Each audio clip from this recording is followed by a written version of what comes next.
Okay, so Dr. Brujin, tell me about this summit and the exciting stuff that we're seeing so far. Well, it's been a tremendous 2 days. We're not quite through the summit yet, and I think the excitement is that in one state of California, we have so many talented researchers. Clive Svensson, who's done tremendous work in stem cell biology and building up towards transplants. Martin Masala, who is funded actually by CIRM to do experiments which will drive into the clinic. Discussions on biomarkers, which are really important for early diagnosis and also for clinical trials. We've got many companies with us here in the California area, all focused on developing treatments for ALS. So it's a phenomenal mix of people.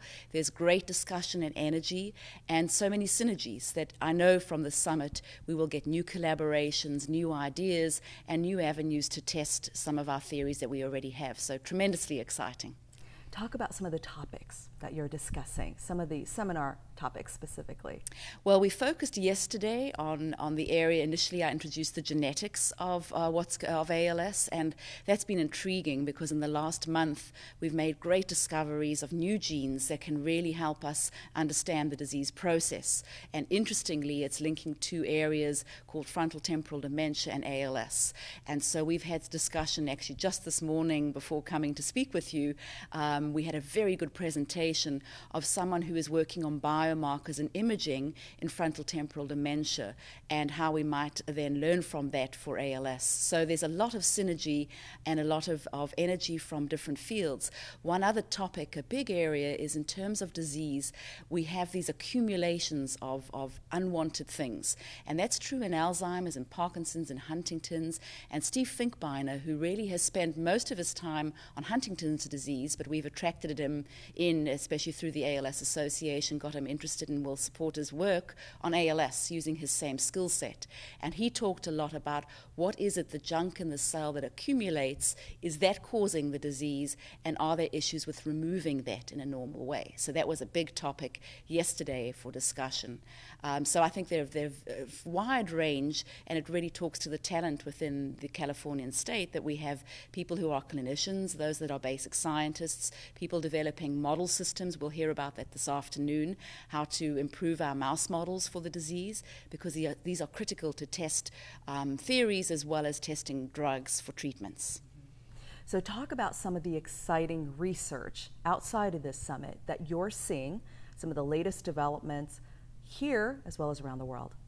Well, I do think I would emphasize that ALS research is a global endeavor, and so it's a real challenge. It's certainly an area that hasn't been easy to understand the disease, and so I think with the great minds worldwide, we've really seen huge advances, and the ALS Association has been funding many consortium efforts. I think collaboration is key. It's all about partnership, getting expertise from different parts of the world or even within the same state in clinical and basic science. And so the great, huge breakthrough last week was that we've identified the gene on chromosome 9. Now, that might mean little for someone who is not versed in the disease all the time, but we have spent, and the ALS Association has funded several consortia for the last 5 or 6 years, desperately trying to find this gene. And why is it so important? Well, it accounts for more than 30% of familial ALS. So the first gene identified for ALS, which transformed our field in 1993, accounts for about 20%. This one's even bigger. And what's interesting about this gene is it is also linked to frontal temporal dementia. I briefly touched on this in my previous discussion. And the idea is that there's some kind of link. Some ALS patients actually get frontal temporal dementia. Now, it can be quite scary, and what is that? It's not Alzheimer's, and it's more a behavioral change than a cognitive change. But I think this gene is going to provide a huge clue into what's going on. And in frontal temporal disease, 40% of familial cases, those that track in families, are caused by this gene. So we now have finally identified it. And I think it's going to be a huge breakthrough for the field. What does that mean? Does that mean now, since you discovered the one that's responsible for 20% and the other one that's responsible for 30%, we now have a cumulative 50% of familial? Absolutely, even more, because actually there are two other genes that were identified just a few years ago. So we have over 50% of the genetics of familial. And like in Alzheimer's and in Parkinson's, all these diseases are small proportion genetic, but they really have helped us get clues. So putting it into perspective, 5 to 10% of ALS is caused by a genetic link, although we think that the rest of ALS is likely genetic susceptibility. So risk factors, things that why would one person get it versus the other, perhaps because they can handle environmental issues better than others because of our genetic makeup. I see. So what do we do with that? Where do we go from here with that familial ALS breakthrough? Many things. So, of course, I've just actually been at a meeting in Italy, and some of the Italian scientists provided clinical samples for this big finding. So there's a lot of energy, as I say, worldwide about this. One is we're going to have to figure out, it's a very unusual gene change. It's the first we've seen in ALS. And again, a complicated biology to explain in simple terms, but it's in an area of the gene that isn't producing a product, a protein. And what is strange about it is it's a repeat domain. And we've heard about this in Huntington's, myotonic dystrophy. And so this unusual repeat domain can be measured, so we can diagnostically start to look in patients to see who has it, who doesn't. These are being developed, so there is no diagnosis today, but I think within the next few weeks this will be sorted out. We will build model systems and animal models. We will start to look carefully at our clinical patients, why some get ALS and why some get FTD. Is that any relationship to this enormous repeat domain? There could be different numbers of repeats.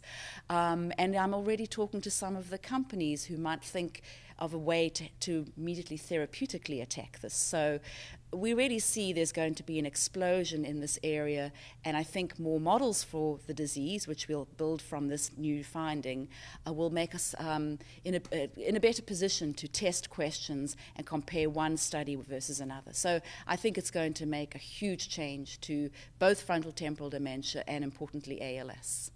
So that's, I guess, fairly good news for the people that may have familial ALS, even though none of us know who we are.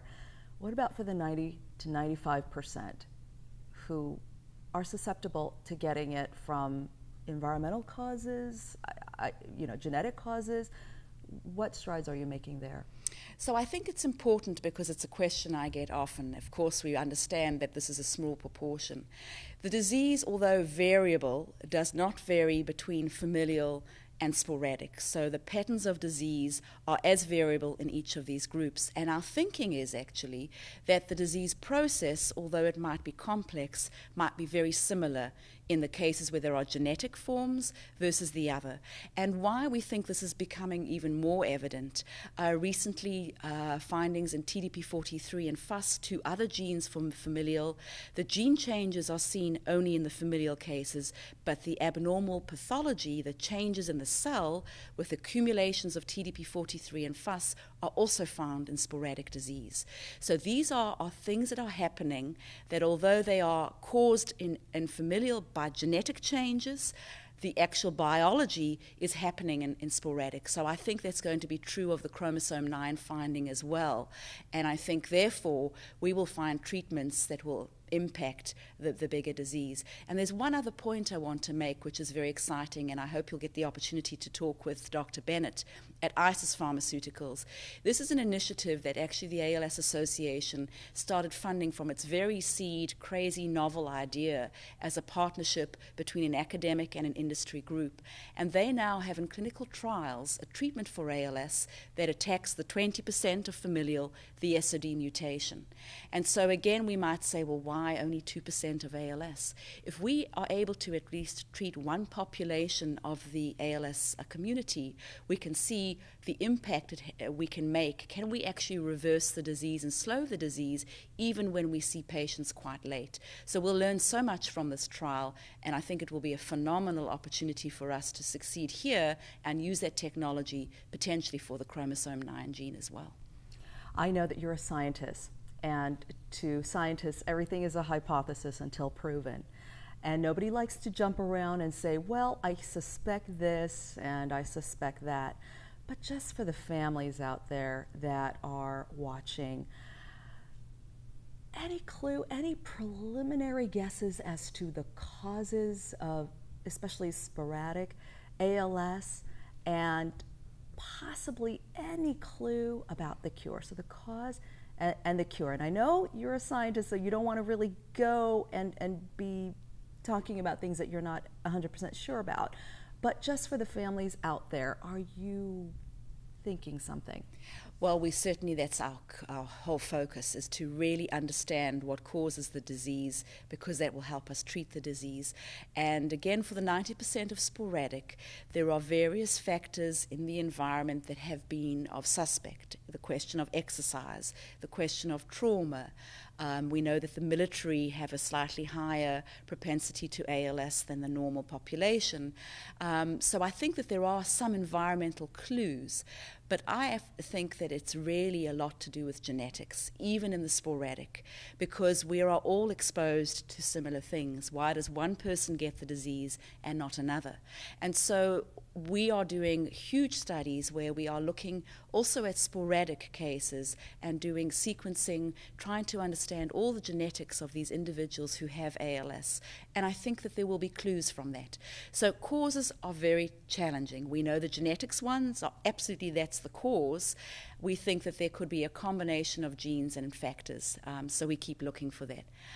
The cure is also a hard one, and I can never put a date on these things, but the fact that we have so many more opportunities, we have numerous biotechs. I think represented here today are about 5 or 6, but worldwide, there are many, many more biotechs than ever we would have thought of focused on ALS. You always think of them focusing on Alzheimer's, on the big market diseases, but actually the challenges in all these diseases, Parkinson's and Alzheimer's, are very huge. And ALS, in fact, is a very organized clinical population.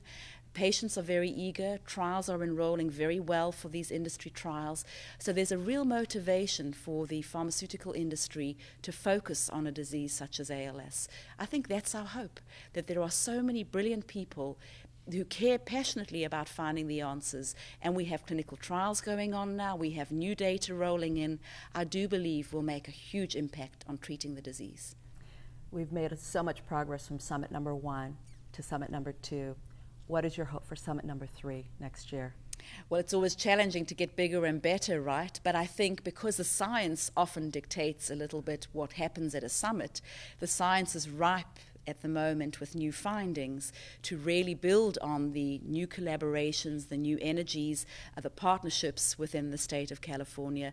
And I think we'll see that grow. And I think there'll be results from this meeting and teams that are working together that will next year provide more results. One example of that is both Clive Svensson and Martin Masala are working hard towards stem cell therapies. And of course in the state of California with the real initiative to build infrastructure and put funds into stem cell work, I think we're in a very good position. Both these groups have huge funding from CIRM to do that. And we know already one trial going on at Emory. There's testing and we know it's safe to inject stem cells. We now need to make sure that what we put in is going to be effective as a therapy. These two teams based in California, I think will have a lot more data next year, and we'll be sort of battling through what are the next challenges, but recognizing that we've made huge advancements forward. Okay. And finally, anything else that you want to say to legislators, potential donors, scientific community, but especially families with ALS? So I really want to give the strong message of hope. I think we have to be realistic. As you asked me about causes and cures, we don't have those answers, but we can be very hopeful. We've got the best minds tackling this. But I do also emphasize for both at government level, California state, and for donors, this costs a lot of money. It's investment. And we as a community must continue to support the brilliant scientists, and we will get results.